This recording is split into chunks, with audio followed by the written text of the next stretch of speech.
ଆପଣ ଯଦି ବରାଳ ବାଲୁଙ୍ଗେଶ୍ୱରଙ୍କ ପାଖରେ କିଛି ମାନସିକ କରିବାକୁ ଚାହୁଁଥାନ୍ତି ତାହେଲେ କେମିତି କ'ଣ କରିବେ ଏବଂ ସାଙ୍ଗରେ କ'ଣ ନେଇକି ଯିବେ ସେଇଟା ଜାଣିଥାନ୍ତୁ।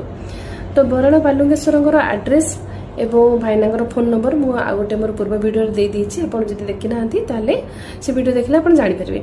তো যদি কৌশি মানসিক আপনার রক্ষা চাহুথাନ୍ତି তাহলে প্রথম দিন যেদিন আপনার গলে চলব সোমবার মানে সোমবার রবিবার ভিতরে যে বার গলে চলব কাহিঁকি না প্রায়তঃ সমস্ত আপনার মানে জাঁথিবে যে শিব মন্দির যেমিতিকি সোমবার শনিবার যাতে সংক্রান্তি যাতে কিন্তু বরাଳ ବାଲୁଙ୍ଗେଶ୍ୱରଠି ପ୍ରତିଦିନ ହଜାର ହଜାର ଭକ୍ତଙ୍କର ଭିଡ଼ ଜମିଥାଏ। ତେଣୁକରି ଆପଣ ଯେକୌଣସି ବାରରେ ଯାଇପାରିବେ, ସେମିତି କୌଣସି ପର୍ଟିକୁଲାର ବାର ନାହିଁ। ତ ସେଠିକି ଆପଣ ଯେଉଁଦିନ ଯିବେ ସେଠି ପ୍ରଥମ ଦିନରେ ଆପଣ ଗୁଆ ନଡ଼ିଆ ବସାଇବେ।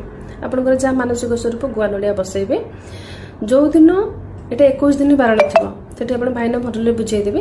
21 ଦିନ ଆପଣଙ୍କର ମାନସିକ ଥିବ, 21 ଦିନ ଆପଣ ପୁରା ନୀତି ନିୟମର ସହିତ ବାରଣର ସହିତ ମାନିକି ରହିବେ। ଯେଉଁଦିନ ଆପଣଙ୍କର